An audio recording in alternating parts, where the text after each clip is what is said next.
What is up, guys? It's the Sound Alchemist, and today I'm joined by Gershwan. which I'm joined by him every day. Yeah. And today we're back at it answering your questions in another installment of For the Greater.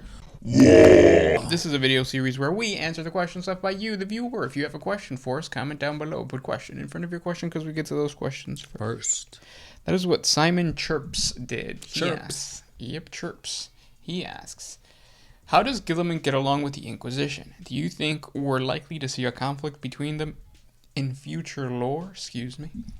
I think Guilliman sees the value of the Inquisition, especially because when he was returning to Terra during the Terran Crusade, he was aided by the Holy Order of the Inquisition, Imperial Saints, Sisters of Battle. Right. So he sees the military value, and I'm pretty sure that the Emperor, because he spoke to the Emperor, I'm pretty sure the Emperor was like, hey man, I'm building a army of the light. Turns out I'm turning into a god or something like that. So I think that there is validity now within worshipping the Emperor, coming straight from the Emperor. Which is why he's able to kind of like cast aside the Imperial truth. Right. And if I remember correctly, Inquisitor Greyfax was also there. Yep. So they're fighting. They're fighting together. They're right next to each other. yeah. Grey Knights were also a part of it too, which they're closely associated with the Inquisition. Yeah, because Guilliman of 30K obviously had a different exposure to psychic powers than 40K Guilliman. Also keep in mind that I think Guilliman respects the fact that the Imperium, for the most part, has been able to keep their hands off Space Marine chapters and let them do their own thing, even to the point of the Bad App War and having Space Marines get like super OP control. Yeah. So I think he respects that. If we ever see future engagements, I think it is going to be because the Inquisition is stepping on the toes of the autonomy of the Space Marines. Just like the Inquisition and the Space Wolves, they fought against each other because of the same thing. And then the more... it's funny because the more lore that I write or that I read for the Ultramarine successor chapters, the more I see that Ultramarines Ultramarine successor chapters usually tend to favor the Imperial cult and the Inquisition. So they're just like naturally all about like the organization of the military force. They see the value in like fighting alongside other Imperial forces. So it's interesting in that way. Maybe it's in their gene seed to like be part of the bigger organization. I don't know. Maybe they're just very like OCD and they like organization, and the Inquisition is very organized. Yeah, they're neat. Next question. This one's by Leprechaun. I'm afraid of those. Yeah. Hey, AC family. That's old. Yeah, I haven't seen Ants Canada in a long, long time. Anyway, considering the rivalry between the Wolves and the Inquisition, which we just talked about, Nice. would the Inquisition dare stand against Lehman Russ if he ever returned? Would Lehman make a play against them when he found out when they attacked Fenris? Cheers. Hey. That's a good question, and I think that Lehman Russ would attack the Inquisition just out of spite. The Inquisition would not. I think that... because that Inquisitor died. Yeah. And the Grey Knight's brother that sided with the Inquisition also died. So... even then, like, let's say they were alive or whatever, I still feel like Lehman Russ coming back, the Inquisition seeing the rise and the return of Guilliman, they'd know how important a Primarch is. That they'll just be like, yeah, I don't think they'll like take the blame for it. Like they won't be like, yeah, we messed up, but they'll just be like, you know, what happened. Let's just move forward for the betterment of humanity. Yeah, the Inquisition. If Lehman Russ did like confront the Inquisition would just be like, it wasn't me. Like Shaggy. Yeah. It wasn't me. But I saw you on the counter. No. I even had her in the shower. It wasn't me. That's annoying. Next question. The Seeker. So I currently own Black Legion and World Eaters, but I'm currently looking for another army. What do you recommend? Those armies are very similar in playstyle, seeing as how they're both chaos. Yep. I'd say probably go the opposite route and go with maybe a Xenos army, maybe the Tau, maybe something Eldar-like, just to see what the other side of the plate is. Because with Chaos, you have a large variety of like different units, Chaos powers, close combat, which it looks like you're mostly close combat. So stepping out and going into the Psyker Heavy Eldar would be cool. Maybe adding in jet bikes or something like that. Or just going to Tau, playing a completely different style with longer range weaponry and more synergy between units. Try that. Yeah, if you want to go completely different, then definitely like a shooty army. But it seems if you have two close combat oriented armies, then maybe what you should try to do is find a horde army that lets you do both. Orcs. Yeah, because you could do Bad Moons, and then you're a shooty army, but at the same time you're a shooty army because you have 30 boys shooting their shooters. And they're right in your face. That's pretty awesome. Yeah. You get the awesomeness that you do while playing your World Eaters, but then you also get like the shootiness that you would be playing, like Tau or Eldar or things like that. Kind of. Next question comes from Tiki. Which Imperial organization will get dismantled first if the Emperor returns? I feel like the easy answer would be like the Ecclesiarchy, but I don't think that's the case. Because if he does return, maybe he might, like we've been saying and theorizing, that he might come back as a god, or knowing that a god manifestation of the Emperor is assimilating in the warp. So the Ecclesiarchy will take away all the belief, all the prayer, and like basically all the fuel for that god to manifest. Yeah, that's true. So I guess it really depends on how he comes back. The only organization that I think like wouldn't really be needed anymore is the Adeptus Custodes, in the sense that they have to stay on Terra and guard the Emperor. That's not the case as of recent. They've actually gone out. So. Yeah, they still have the 300, but like, what's the point of having 300 there if the Emperor's not there? Yeah, I mean, yeah, you do protect Terra, which is like the holy Sith like planet. Yeah, but that's what the Imperial Fists are there for, and some Alpha Legion. Next question. This one is by Eustace Bag. Does the Emperor of Mankind wear a turtleneck surcoat on the holy purple crown of the Imperium? I mean, is he cut out to be a gentleman? Damn it, I'm just asking if he's circumcised. Yes. The Emperor, he would have to be, yeah.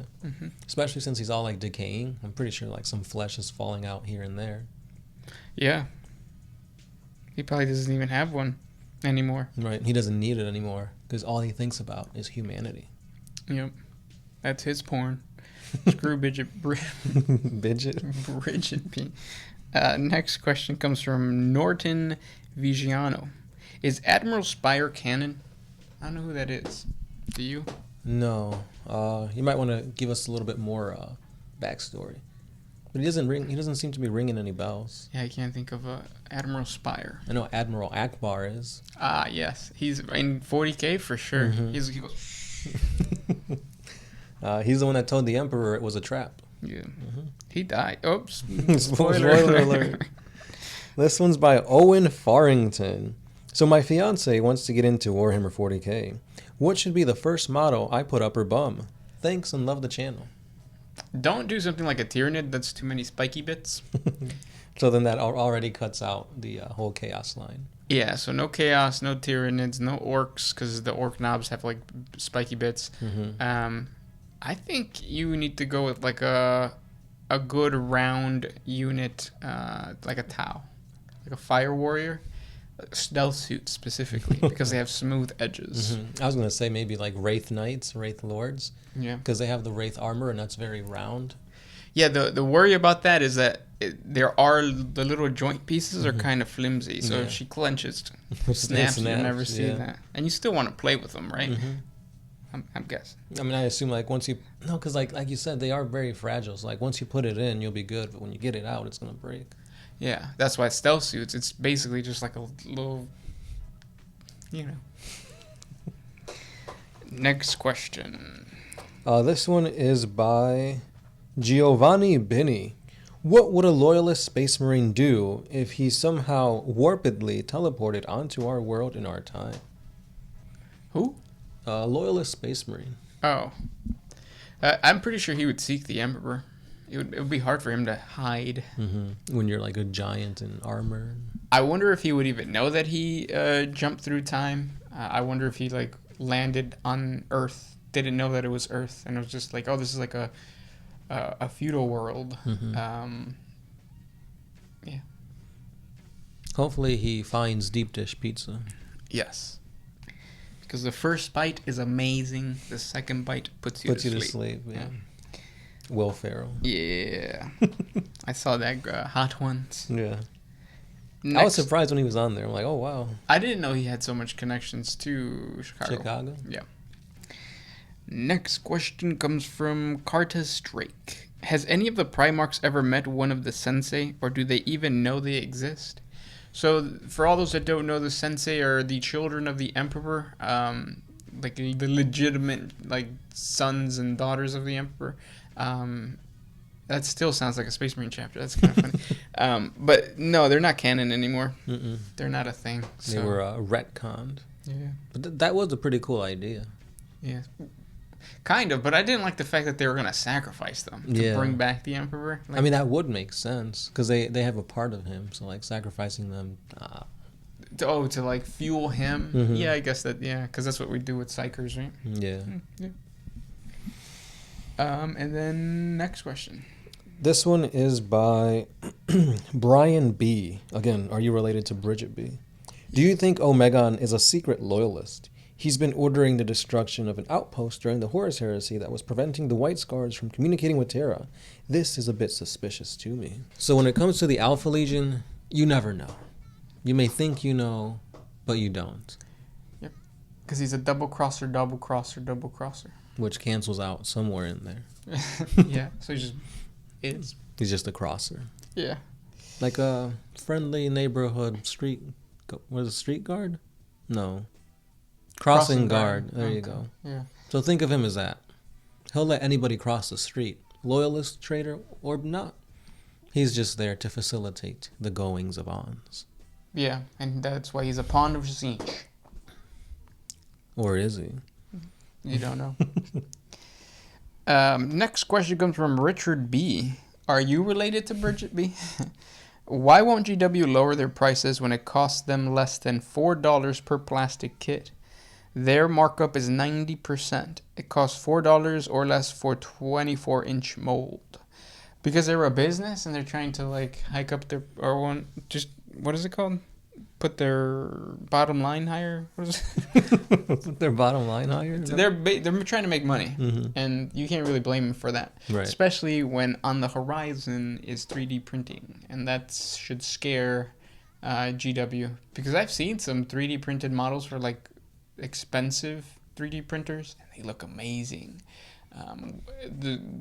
As 3D printing becomes more readily available, and cheaper, it's going to be one of those situations where like you better do some type of program like Hero Forge, where they let you like you just sit there, 3D print your orc minis, and then is it cheaper to actually do that, or to actually just buy a straight mini from them?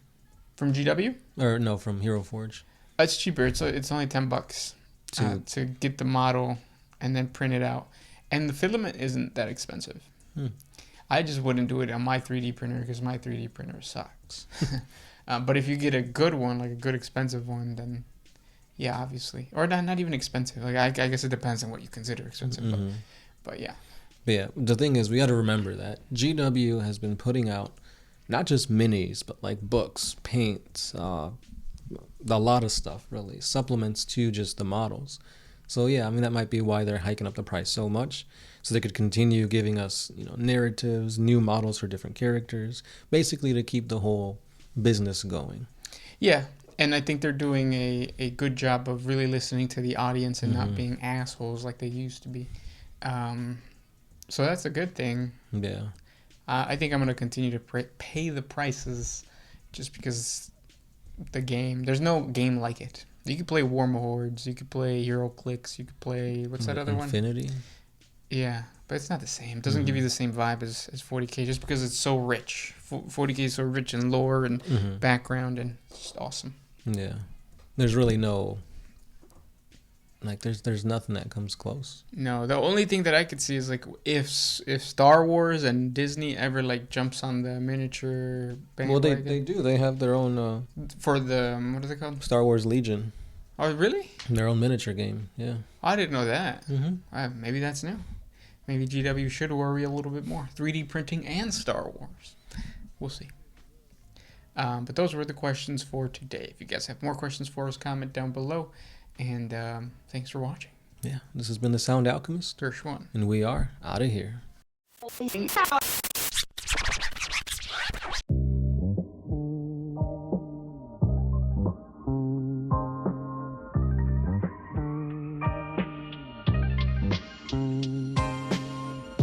Always used to put my freedom first in any situation.